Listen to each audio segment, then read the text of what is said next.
Syederalun, Polda Metro Jaya telah mengkonfirmasi Marcel Widianto adalah sosok yang diduga membeli video pornografi Dea OnlyFans.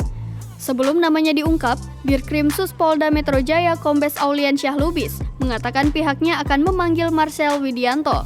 Hal ini dilakukan untuk mendalami sejauh apa keterlibatan Marcel Widianto. Polisi juga akan mendalami apakah Marcel Widianto turut menyebarkan konten porno Dea OnlyFans.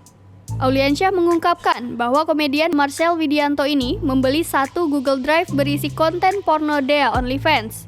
Konten video dan foto porno Dea OnlyFans itu dibeli langsung oleh Marcel Widianto dari Dea OnlyFans. Marcel Widianto ini pun membeli video dan gambar pornografi tersebut langsung kepada Dea tanpa adanya perantara orang ketiga.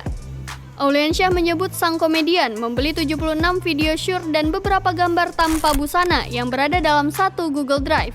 Namun, belum diketahui pasti berapa harga yang dikeluarkan oleh Marcel Widianto untuk membeli konten pornografi tersebut.